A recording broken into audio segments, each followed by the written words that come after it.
Nahum, on est dans quelle période, Rabotai? On a fini hier. Micha, Kalomiché, ils m'ont dit en français. Et on est dans une période juste après Micha. Ce qui veut dire, voilà, selon le tableau, on est dans l'année 3230. C'est 30 ans à peu près après l'exil de tous les juifs des 10 tribus qui habitaient en Israël. Mais il y a toujours Juda et Benjamin qui habitent à Jérusalem, mais eux aussi, ils sont dans les péchés. Mais on est entre les deux. Ça veut dire on est à peu près une centaine d'années avant la destruction du premier temple. Donc, vous voyez comment on avance au fur et à mesure. Hein. On avait fait Oshéa, Amos, Micha, et maintenant on arrive à Nahum, et après Habakkuk, et après Jérémie. Mais Jérémie, on avait déjà étudié. Hein. Oui. Mais il est venu avant parce qu'on avait dit qu'on avait enchaîné Yaheskel et Jérémie, et on a laissé de côté les petits prophètes dans un livre. D'accord? Donc voilà, on a à peu près l'ordre chronologique. Rappelez-vous, une centaine d'années avant la description du temple. À l'époque, c'était qui l'empire qui nous a embêtés? Parce qu'il y en a toujours. Voilà, Assir, hein, Ashur, qui est devenu à la fin Babel. Hein.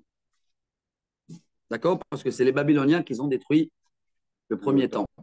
Mais c'est Nebuchadnezzar qui était soldat chez Sanherib, qui était le roi de Ashur, Syrie, Irak et Iran. Tout ça, c'est là-bas, dans le même endroit, toujours. Qu'est-ce qui se passe dans une depuis province de Russie, là? 2500 ans, les mêmes problèmes. Baruch Haba, on a fait un préface pour vous attendre. Ils ne connaissent pas, ils ne connaissent pas. C'est incroyable. Il y a une communauté juive. Oui, mais bon, quel rapport avec Israël? Et en Indonésie.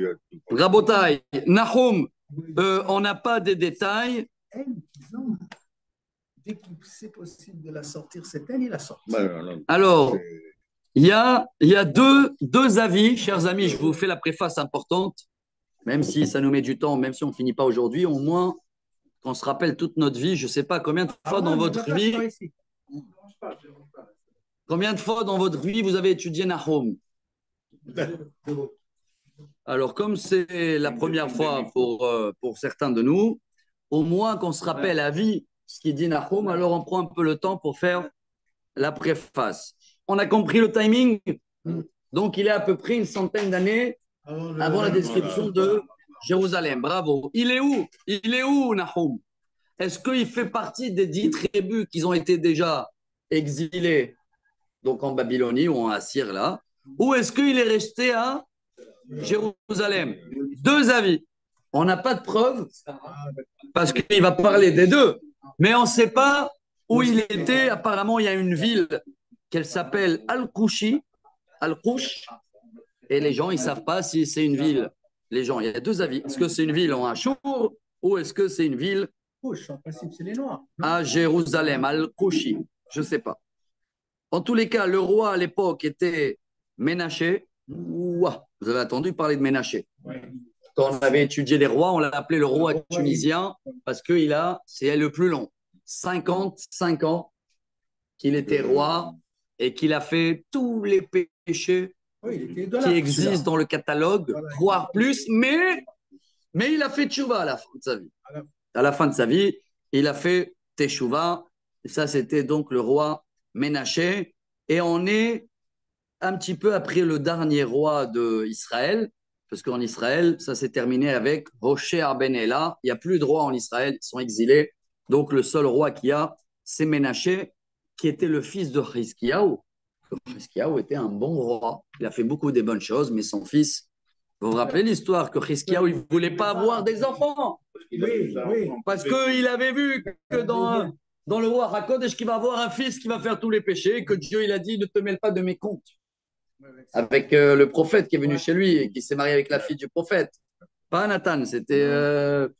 comment il s'appelait? Ishaïa Navi qui est venu chez lui. Ouais, Isharia. Ouais, Isharia, Khazak. Isharia, un avis, il est venu chez lui. Il a dit, vas-y, écris le testament, tu es mort parce que tu ne veux pas avoir des enfants. Il a dit, sors. Moi, je n'ai jamais des désespoir. Et il a prié, il a prié. Et à la fin, il est sorti, il a dit, bon, allez, donne-moi ta fille, je vais marier avec elle. Et il a eu donc ce fils Ménaché. Il devait mourir, on lui a ajouté 15. Khazak. Donc, on a compris le roi qui était le roi. Rabota et Nahum, c'est très poémique, avec, je vous lis, hein, avec des métaphores dramatiques, avec beaucoup de colère sur les Assyriens là, beaucoup de colère sur Yehuda. C'est qui Yehuda? C'est les gens de Jérusalem, parce que les gens de Jérusalem, quand ils ont vu que tout Israël, ils ont été exilés, ils ont même été joyeux, comme quoi nous, on a été sauvés, et tous les autres, voilà.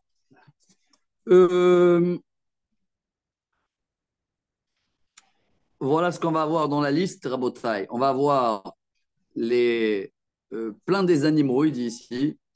On a les lions, on a les sauterelles, on a beaucoup des. Comment il s'appelait? Haskell avait utilisé les chars et les clécités, vous vous rappelez ou pas? Oui. Les éclairs comme métaphore. Ça aussi, vous allez les trouver.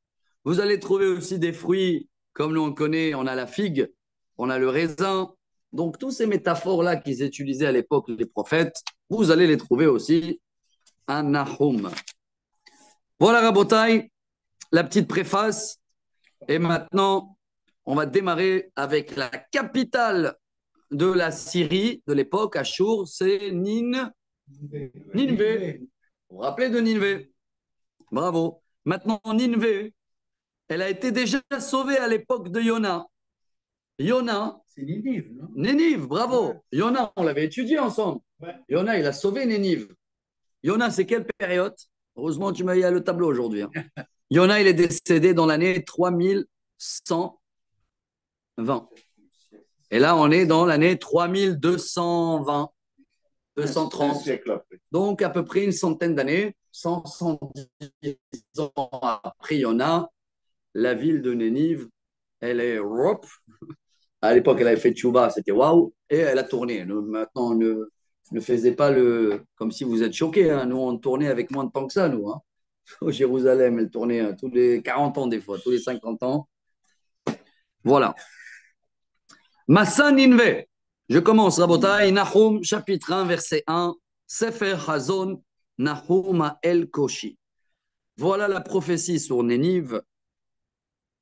Voilà le livre de vision de Nahum à Al-Kushi. C'est marqué ici, Nahum de la ville de El-Kosh, Mekoma Eno Yadoua. On ne sait pas, elle est où. El-Kano Venokem Adonai. Au début, il commence avec les traits de caractère de Dieu. Dieu se venge. Nokem Adonai Uva Al-Hema.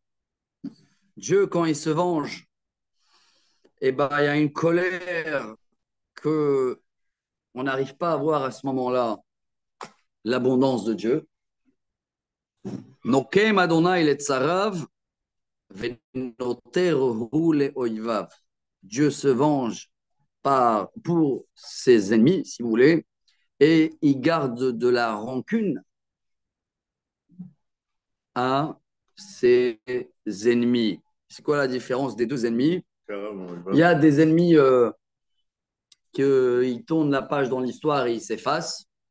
Et il y a des ennemis qui sont toujours là, voire l'Iran, qu'on a un grand compte avec eux depuis Pourim. Hein.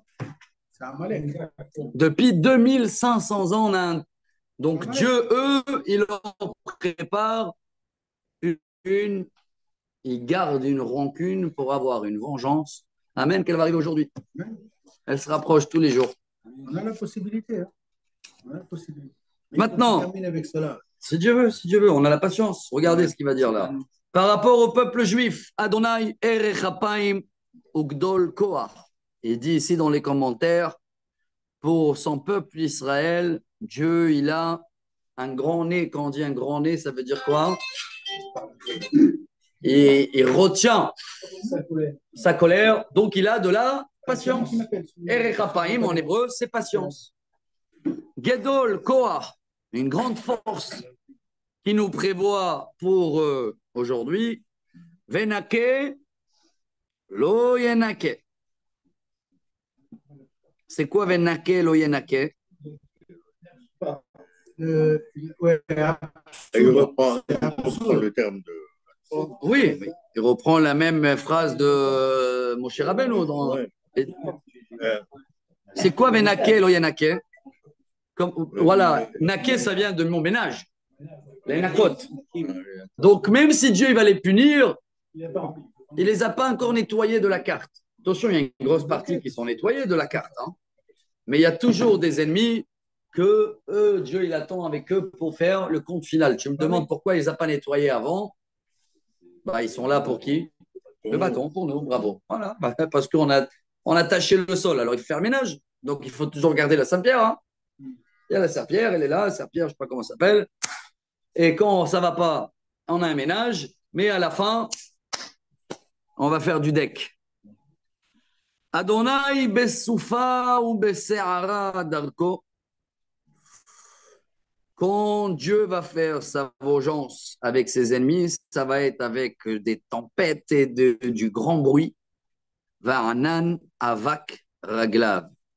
Et où ils vont mettre leurs pieds, là je parle de l'armée, ça va laisser que de la poussière. Un âne, un nuage, un nuée de poussière. Incroyable quand on lit tout ça et on est en pleine guerre. Chaque phrase, on la comprend. Tout ce qu'on a étudié depuis le début de la guerre, vous n'avez pas remarqué? Chaque cours, c'est pour nous. C'est beau, ça devait être comme ça tout le temps, même pas dans la guerre, mais là on comprend mieux les choses. Go'er bayam vayabesheu. Si Dieu il crie sur la mer ou sur les endroits où il y a de l'eau, il va les assécher. Vechol haneharot heriv, tous les fleuves, il a détruit. Umlal Bashan vecharmel. Bashan vecharmel, il dit ici que c'est des montagnes qui sont connues avec des très très bons fruits. Le Bashan, il est au milieu. Et le Carmel, vous le connaissez, hein, le Carmel, c'est où il y a Zichron Yaakov, il y a le vin, il y a les bananiers là-bas.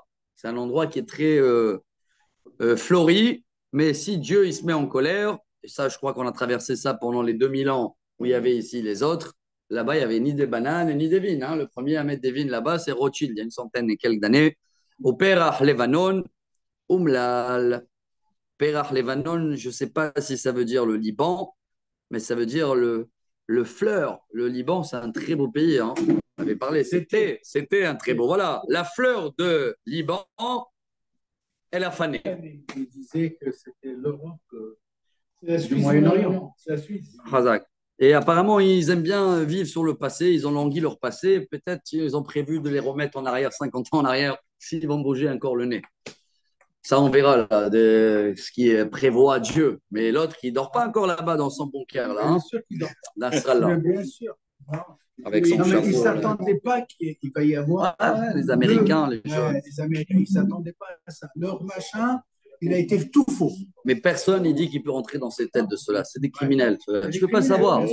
Quel intérêt il a? Ils ont été pris de court. Lui, de toute façon, il est dans son bunker. Que le Liban, il devient pourri ou pas. Ils vont le viser le premier. Hein. Bezrat Hashem, aujourd'hui aussi, on va le souhaiter comme là dans son anniversaire. Vendredi, il fait un discours. Que ce sera leur dernière journée de tous ses ennemis. Vendredi, il a déjà fait le discours enregistré. Bah oui, vendredi, il va le diffuser. Alors, les grands malins. Là-bas, il y a des montagnes là-bas, hein, dans le Liban. Pas dehors. Harim Ra'ashum Imeno. Si Dieu veut, là-bas, il va y avoir des tremblements de terre. La Gevarot Itmogago. Les collines vont tomber, ils vont fondre. Vatissa Haaretz Mipanav. Vetevel Vechol Yoshveba. Donc, tremblement de terre, il dit ici. Voilà. Tout ça, il y a. Vechol Yoshveba, ouais. Dans le Hodou le matin. Voilà, Dieu, il en a dans le carnet, dans le chapeau. Il y a plein des lapins, comme ça ils disent ou pas? Non, il y a une phrase Ouais. comme ça, il dit en hébreu. Un petit lapin est sorti. Quel lapin il a dans le chapeau? Il y en a plein, il te dit. Il y a la mer, il y a les montagnes, il y a des tremblements de terre, il y a des Ils sont dans les tempêtes. terriers, alors c'est des lapins. Et tout ce qu'il y a aujourd'hui dans le monde, et vous savez qu'il y en a déjà dans le monde, c'est des préfaces. Hein. Mais eux, ils accusent le réchauffement machin. Là, Climatique. mais regarde bien les 10 dernières années. Regarde en Amérique, les 10 dernières années. Regarde en Grèce, regarde en Turquie.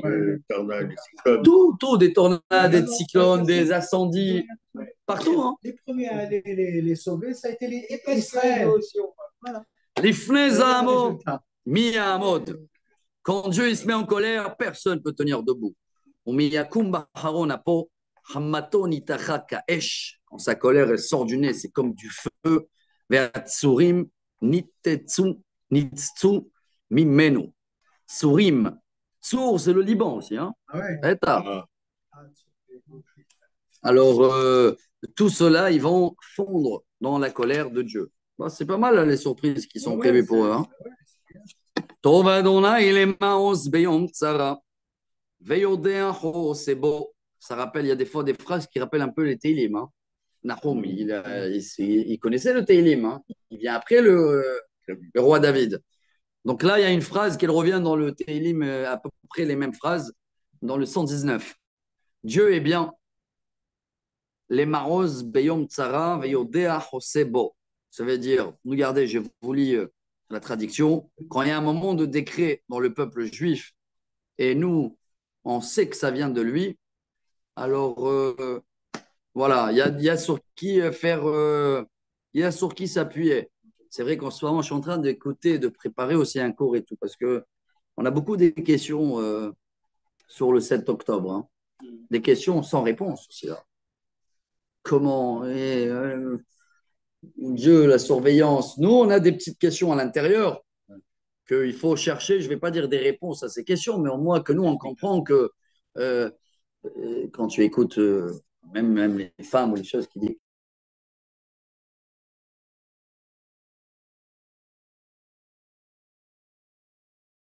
Il y avait des enfants et des gens qui ont subi des choses que tu te demandes des fois comment Dieu a toléré ça. Oui, non, bien sûr. Bien sûr, mais eux, ils n'ont rien provoqué. On prend les questions, il reste deux, le bébé, il n'a rien fait. On n'a pas de réponse à ça, Rabotaï. On ne peut pas donner des réponses à ça. Mais il faut que, voilà, il te dit, Tov Hashem les maos beyom tsara. Et confiance à Dieu dans des moments de décret. Veyodea Jose Bo. Dieu, il sait qui s'appuie sur lui. Ubeshetef rover kala ya'ase mekoma. Quand il y a un Chetef Maim, comme un tsunami, comme un. Il y a eu il n'y a pas longtemps là-bas en Libye, là. Vous vous rappelez pas ou pas là? Ouais. Ah, oui. Une inondation. Je ne sais pas quelle ville là-bas, il y a eu des dizaines de milliers de morts. Même pas. La mer qu'elle monte et qu'elle arrose tout. Comme un tsunami. Donc quand il y a un tsunami, Oivav Yeradef Hosher.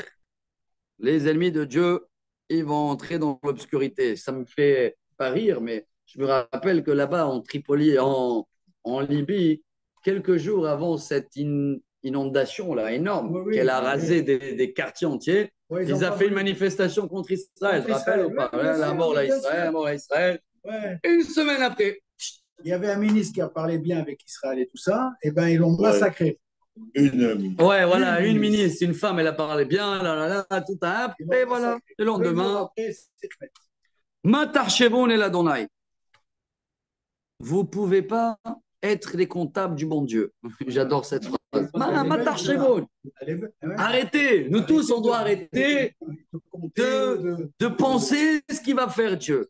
Kalao, c'est l'otakum pa'amaim tsara. Je le lis avec interrogation, il te dit ici. Là, il élimine. Il y en a des autres qui disent que Dieu ne frappe pas deux fois la même. On ne sait pas. Ça ne veut pas dire que s'il a frappé quelqu'un, qu'il ne va pas être frappé. Hein. Tu sais qu'il a une garantie. Il y en a qui disent comme ça le tonnerre, il ne frappe pas deux fois au même endroit. Pas du tout. Ça veut dire qu'une seule fois. Oui, oui, mais même ceux-là qu'ils ont eu une fois, il y en a qui vont dire on ne va pas avoir une deuxième fois. Rien de sûr, ça.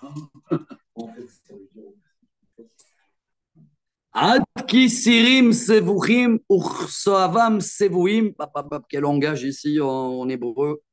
Même comme des pics. Voilà, il a ici le dessin là. Ça veut dire quand il y a toute une salade de pics. C'est comme le. Ouais, moi je me rappelle, je suis un pêcheur. J'étais un grand pêcheur. Maintenant, j'ai plus le temps. Mais malheureusement, les pêcheurs, on les fait toujours. Mais le temps pour la pêche, j'en ai pas. Et je me rappelle, j'avais une tactique. Oui, que j'adorais. Pêcher le mulet. Bravo. Je mettais 10 moi des fois. Et je faisais un fil comme ça. Voilà, je mettais 10 hameçons. Et un pain comme ça, j'achetais, je le roulais et tout. Et je jetais, j'attendais le pain est Et quand il y a un poisson, quand il y a un mulet qui s'attrape dans le hameçon, le fait qu'il y en a 10, des fois ils s'accrochent tous, je peux rester une demi-heure. Ça, c'était les choses que chaque fois j'essayais de trouver la tactique. Comment le mettre sur le pain d'une manière qui ne va pas se devenir sirim sevuchim. C'était emmêlé d'une manière enchevêtrée. Hein, c'est pas mal ça. Bon, bravo. Enchevêtré. On parle enchevêtré, c'est pour un accident de voiture. T'as compris? Mais là, c'est entremêlé, c'est du fil. Donc, tout cela, Ukelu, Kekash, Yavesh, Malé, ils vont être déterminés, brûlés comme des pailles secs. Mimech Yatsa, Hoshev Aladonai Ra'a, Yoetz Belial. Et là, il s'adresse à Nénive, il termine, il dit, vous, les Assyries, vous pensez à détruire Jérusalem ou Israël, à Kohamar Adonai. Im Shelemim, Vechen Rabim. Dieu, il s'adresse à ces ennemis-là, pareil aujourd'hui. Même si vous êtes nombreux et forts. Vechen Nagozu Ve'avav.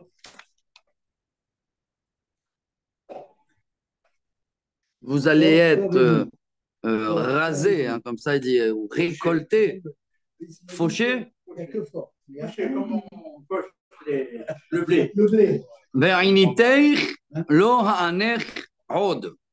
n'y a que Dieu qui décide quand Juda, elle va être détruite. Et là, il s'adresse à qui? À Sancheriv, le roi d'Achour. Ce n'est pas les Assyriens qui ont détruit Jérusalem.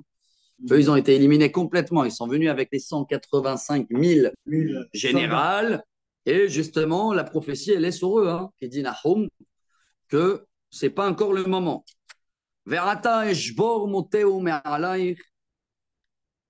Donc, je vais. À l'époque, vous vous rappelez, qu'est-ce qu'ils mettaient sur les esclaves? Là, on avait dit ça en français. Le bâton, ils attrapaient comme ça, là. Donc, ce bâton que tu as mis sur Judas, je vais le casser. Et je vais enlever tes monotes.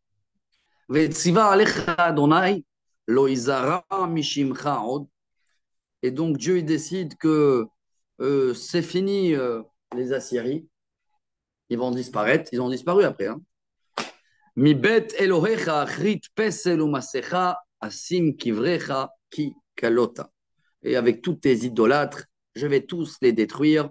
Et c'est là-bas que ce sera ta tombe.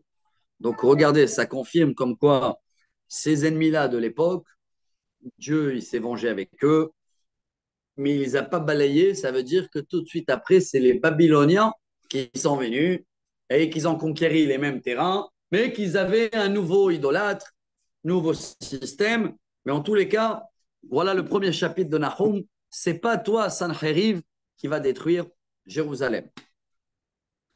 C'est une chanson, ça. Mashmiya Shalom, chapitre 2.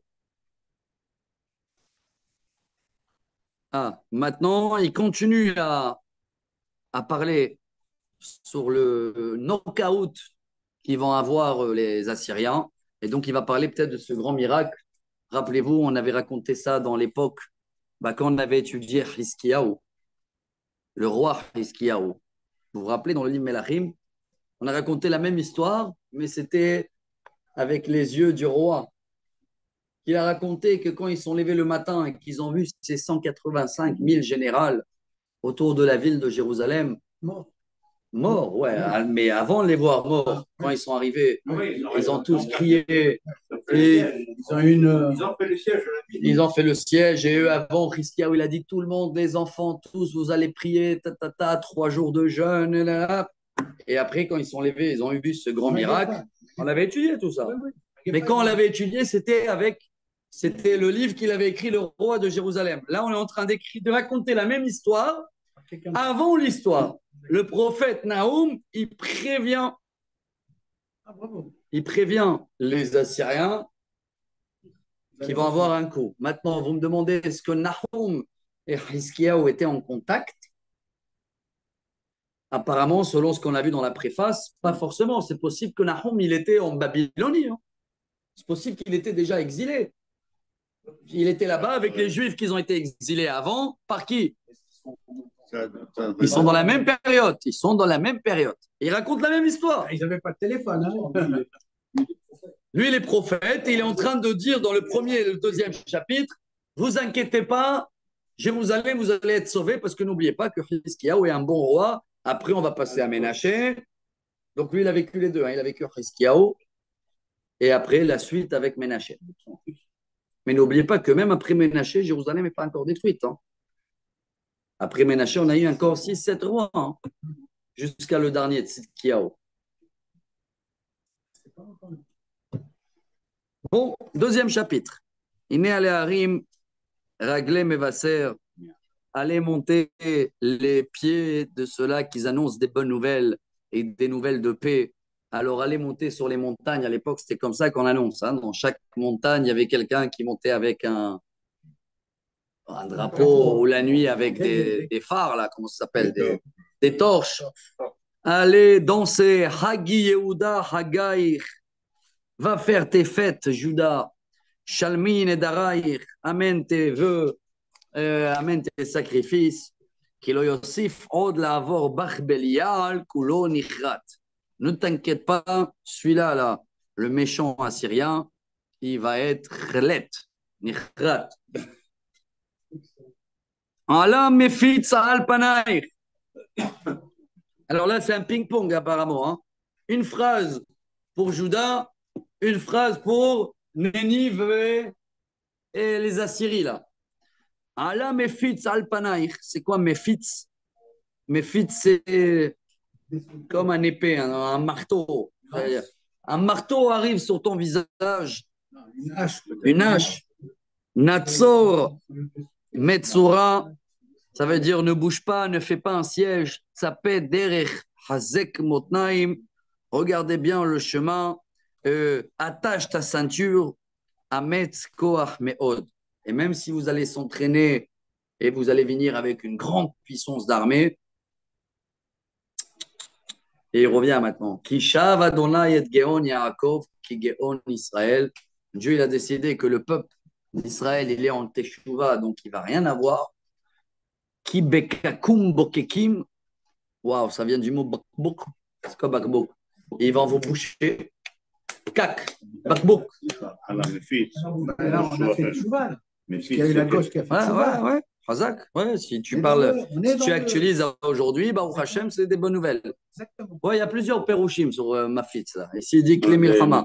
David, Mefitz et Mesaper. C'est long, je m'entends. Un marteau, un coupeur, un couteur. Mefitz et Meshouch et Mefitz, je me forçais, moi. C'est un destructeur.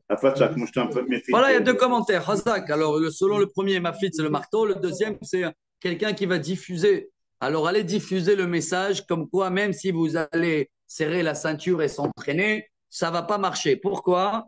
Parce que Dieu a décidé d'accepter cette teshuva. Shav Adonai et Geon Yaakov, qui Geon Israël, qui bekakum bukakim, ça y est, la bouteille, elle est bak, uzmorehem, shihetu.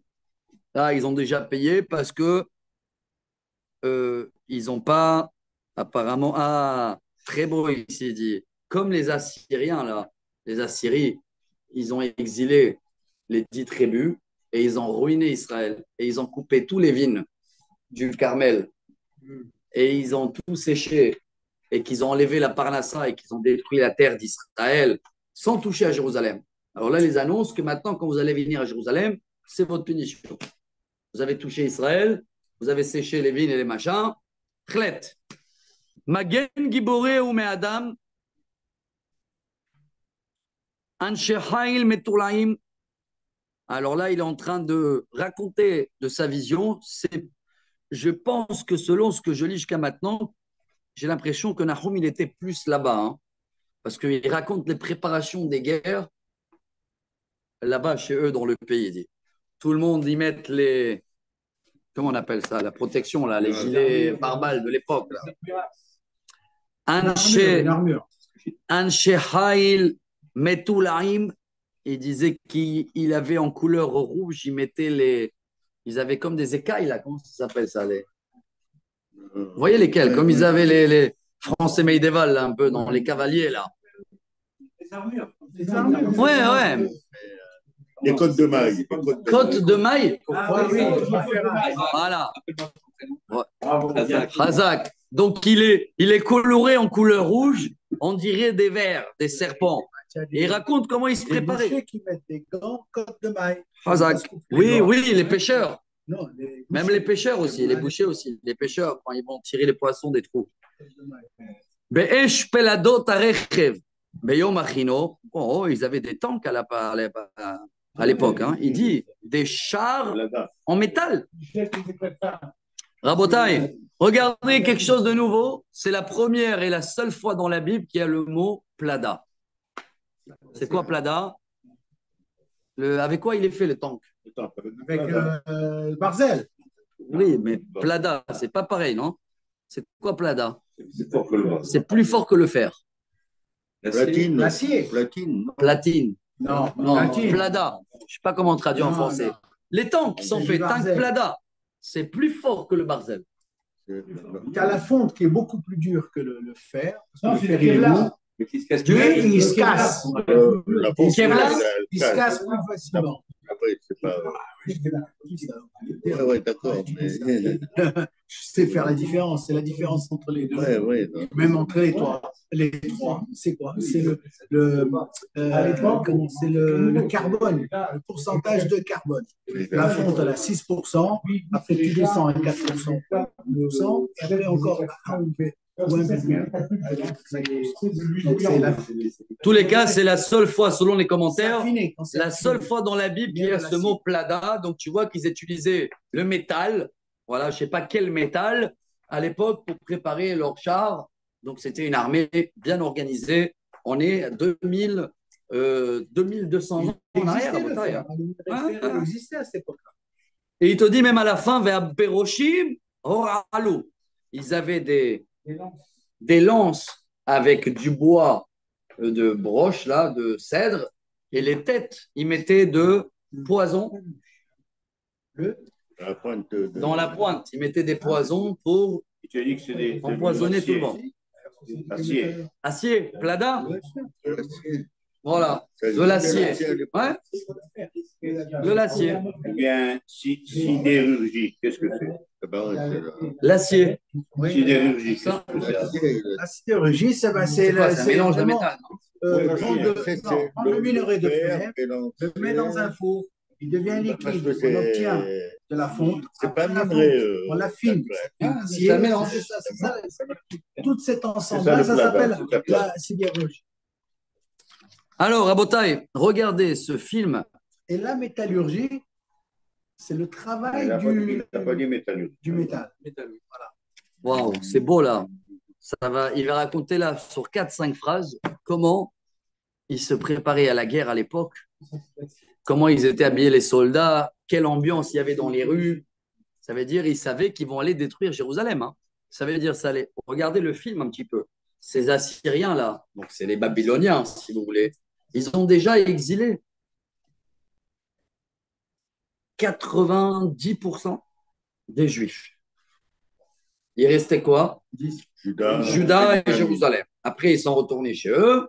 Et là, ils sont en train de se repréparer à une grande guerre pour éliminer Jérusalem.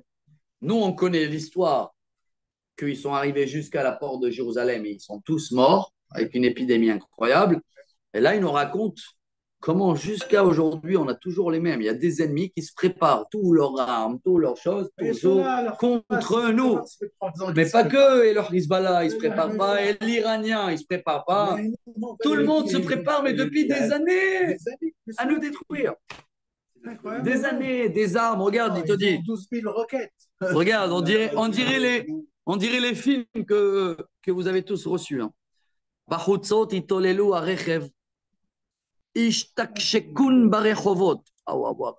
Dans les rues, ils vont faire des balades avec leurs voitures, leurs rechev. Oui, ben ils font tout ça. C'est quoi le mot ishtakshekun? Ils vont faire du bruit brrr, comme des demi-tours. Bah, ils tirent dans le ciel. C'est ce qui marque là. Tchac, tchac, tchac, tchac, tchac. Ouais, c'est ça. Ils vont tirer avec les voitures dans les rues. C'est ce qu'ils faisaient à l'époque, avant la guerre. Après, actualiser ça si vous voulez. Marehem kalapidim, on dirait des torches. Ça, on appelait ça où on met le feu là. Ah ouais, ouais. Ils ont un signe d'un chose. Ils ont les mêmes signes aujourd'hui aussi. Hein. Ouais. Ils ont comme une flamme rouge. Hein. Vous n'avez pas remarqué ou pas? Oui, nous on a la flamme kadosh, mais eux, dans la tête et tout, ils mettent une flamme. Kaberakim yerotsetsu. Et ils vont être rapides comme les éclairs. Voilà, c'est les missiles qui tirent. Chaque missile, tu ne vois pas, on dirait un éclair qui sort. Hein. Tige, tige. Voilà. Tiens, voilà, Romain, tout est marqué. Mais vous inquiétez pas, il va le dire. Hein. Iskor ad-dirav, ikashlo ba'alichatam. Oh, il va prendre tous les généraux, tous les ministres, mais ils vont tomber dans leur démarche. Yemaharu Homata, ils vont essayer de construire un mur. Vehuchan Hasocher. Et même sur les murs, ils vont mettre ils vont faire un abri. Un abri. Voilà, un abri couvert. Tout ça, ils préparent, ça veut dire ils préparent la guerre pour attaquer Jérusalem, ils préparent aussi la défense. Mais à la fin, les Babyloniens, ils vont les détruire. Hein. Mais ça ne nous regarde pas que les Babyloniens, ils vont les détruire. Nous, on est en train de raconter comment eux, ils veulent nous détruire. Mais regarde bien qu'ils préparent leur plan de guerre. Des bunkers. Des bunkers. Ouais. Bunkers. Bravo. Voilà les avions qui passent. Dieu les protège. Amen. Sha'arei neharot niftahu ve'ha'echal namog. Le jour où ils vont venir les ennemis pour vous attaquer, vous, la ville de Nénive, voilà, il parle. Alors, tous les fleuves, ils vont s'ouvrir et votre palais, le palais du roi, va fondre. Mais Utsav Guleta Hoalota. Apparemment, c'est la reine qu'elle va être kidnappée d'une manière très dénudée. C'est les F-15. C'est les grosses bombes. Les bunkers. Donc apparemment, la reine elle va être kidnappée, violée et machin. Et tous les autres femmes, ils aboient comme les colombes. Je sais pas, ils gémissent. Bravo. Metofefot ali behen. Comme ça, c'est une manière de tristesse.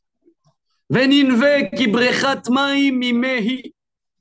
Ninve va devenir comme une piscine parce qu'il dit qu'il y a là-bas le tigre. Comment il s'appelle celui-là? Le tigre, le hidekel. Voilà, c'est des bonnes nouvelles tout ça pour nous là. Si on fait l'analyse aujourd'hui, il les a préparé des bons plans là-bas, hein, jusqu'à la Syrie, Irak, Liban.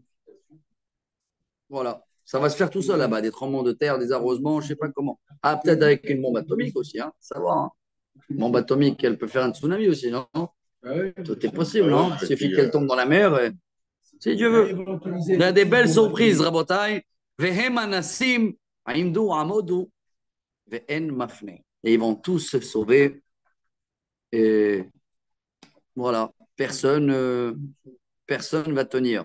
Ça veut dire qu'ils vont tellement se sauver. Il amène ici l'exemple de Lot, comme Lot. Ah, il regarde même pas en arrière. Bozou Kesef, Bozou Zav. Il va plus, vous allez négliger l'argent, l'or. Ve'en Ketse la Techuna. Kavod Mikol Keli Hemda. Vous allez perdre votre kavod et c'est pire que votre dignité. Hein. Vous allez la perdre et c'est pire que l'argent et le machin. Là, voilà la phrase. Buka umvuka umvlaka. Voilà, Rabotai, ça vient tout ça de bok, bok, bok, bok, bok, ça veut dire tovavo. Va avoir un balagan, tout le monde, ils vont courir dans tous les sens. Ouais, je ne veux pas dire que c'est ce qui nous est arrivé, ouais, pendant quelques heures. Lève la messe, tous les cœurs vont fondre. Pik birkaim, les jambes vont trembler.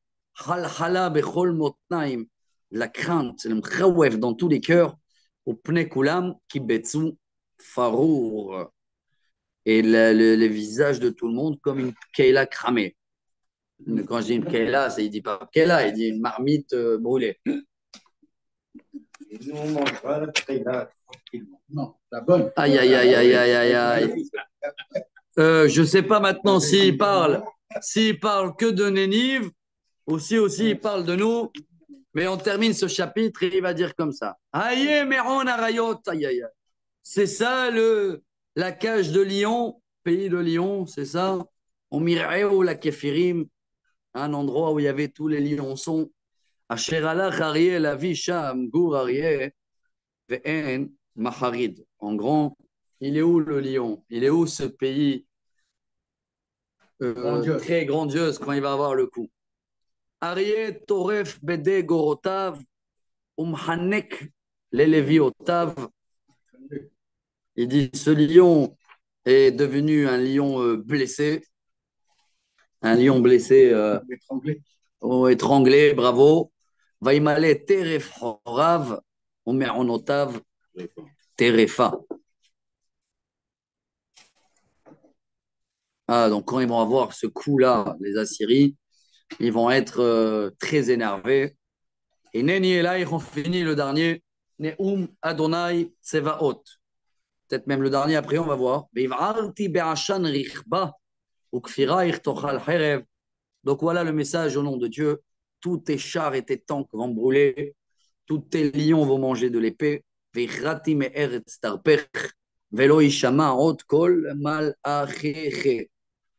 Et tout votre bruit, vous les Assyries, c'est finito. Vous allez être complètement détruits. Tout ça à cause de la guerre que vous avez prévue sur Jérusalem. Voilà, c'est ça, voilà.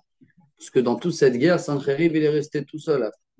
Sur 185 000 généraux, il est resté tout seul. Et les Babyloniens, ils ont mangé cru, lui et sa ville. Et tout ce qu'il dit Nahum, ça c'est réalisé. Rabotai, on termine. Allez. C'est bon, on finit le dernier chapitre. Nahum. Gimel. Hoy Aïr Damim.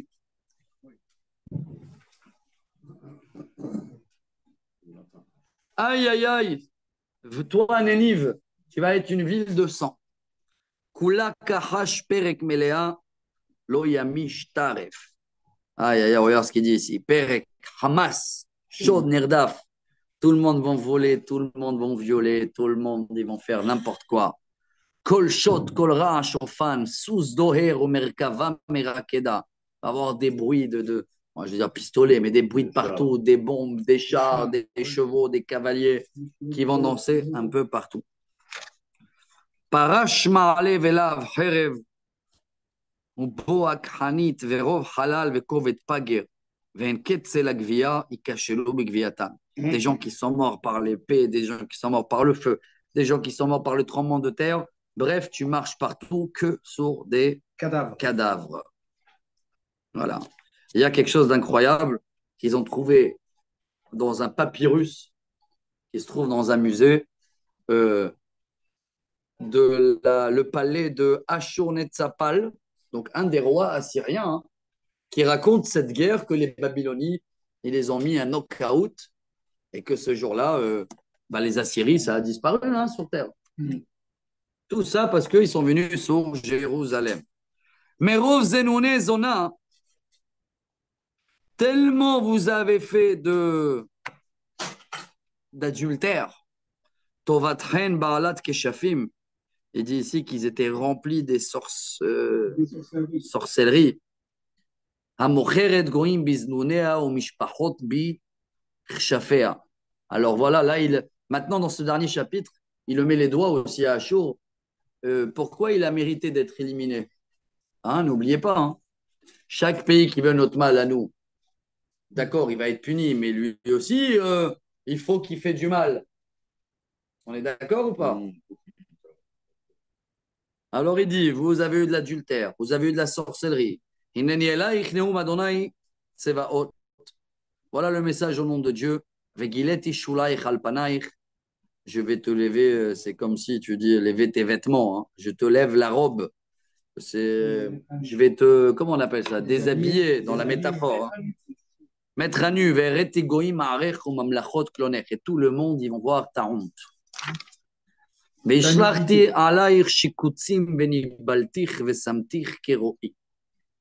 je vais te mettre avec des choses négligées complètement et les gens, ils vont avoir plaisir de parler de ton mal.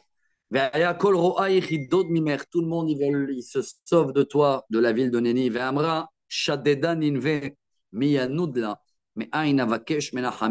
Personne ne va te consoler et ton histoire va se terminer là. Donc l'histoire de Nénive, rappelez-vous, hein, elle a continué après Yona encore 100, 120 ans, 130 ans, et c'est fini. Et ça reforce tous les cours qu'on a fait à l'époque de Yona. Regardez que même pour sauver une ville pour quelques années, Dieu il a fait des grands efforts. Donc on a deux prophètes qui parlent de Nénive, Rabotaï. Complètement, pour l'instant, je vois qu'ils parlent que de Nénive, Nahum. Bon, il parle un peu de Jérusalem au début, de la dire tu peux être tranquille, mais apparemment, selon ce que je vois,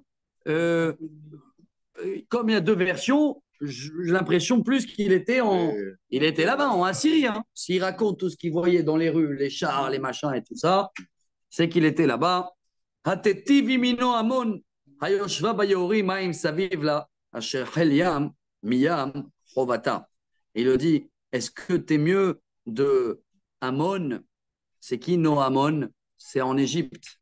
Est-ce que tu es meilleur? Tu te rappelles de la ville en Égypte qui était remplie de l'eau et de l'armée, des marines, etc. Et elle aussi, elle a complètement été détruite. Quand c'est qui le roi de Nénive, selon les Midrash? C'est Pharaon, un des pharaons qui a été sauvé de l'ouverture de la mer Rouge. Ah oui, c'est sauvé à Nénive. Ouais, il est arrivé là-bas, s'est marié, il a eu des enfants, il a continué sa descendance pharaon. Il y en a une version qu'il a vécu jusqu'à là-bas, mais on a peut-être plus du mal à l'avaler parce que dans ce cas-là, il avait 400, 500 ans.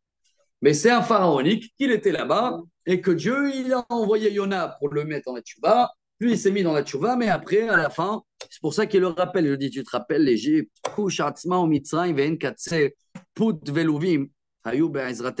et que tu amènes tous les pays qui vont vouloir t'aider. Là-bas, à l'époque, Gamil Agola al-Khabashevi, Gamon l'alé à Yerouchou berosh kol chutzot, ve'al nichbadeh yadu goral, chol gedolé aruteku bazikim. Alors même l'Égypte et même Couche, c'est quoi Couche? Soudan. Il dit qu'après l'Égypte qui a été détruite, on a une partie qui sont partis à Soudan. Voilà, ça vient de Couche. Les Noirs. Et eux aussi, ils sont partis dans l'exil, ils ont été massacrés et prisonniers. Et toi aussi, Yudalef, Gamat Tishkeri Tina Alama. Toi aussi, tu vas boire le verre de le poison et tu vas disparaître. Gamat Tevakshi Maroz Meoyev. Toi aussi, tu vas demander à tes ennemis de miséricorde sur toi. Kol Mivtsaraich, Te'enim im Bikurim, imino venaflu al peni ochel. Toi, Ashur, à Syrie, là, même si tu étais beau comme des figues, mais quand ça va tomber, c'est fini pour toi. On termine les dernières phrases.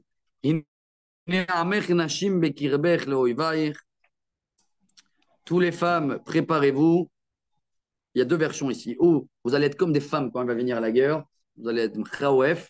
Ou préparez-vous les femmes, vous allez tous partir chez les ennemis. Tout ton pays sera flambé. Même si tu vas préparer maintenant de l'eau et tu vas renforcer tes murailles, même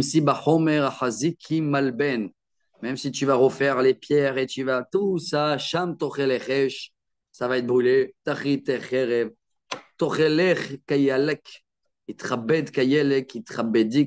Vous allez être mangés comme des sauterelles. Pardon, comme des sauterelles qui viennent vous manger. Ils ne vont rien vous laisser.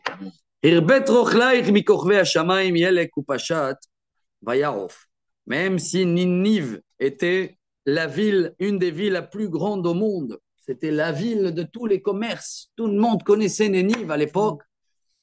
Voilà, rien va rester. Moshe, il était là-bas, Moshe. Ouais, aussi.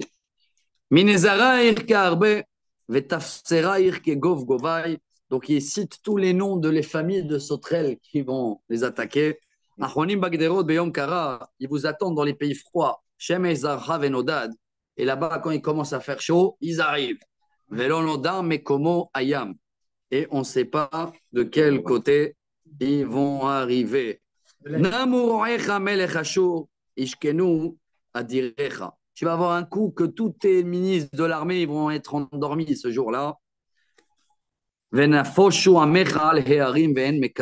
les autres qui vont essayer de se sauver dans les montagnes, personne ne va les ramasser. Et voilà la dernière phrase.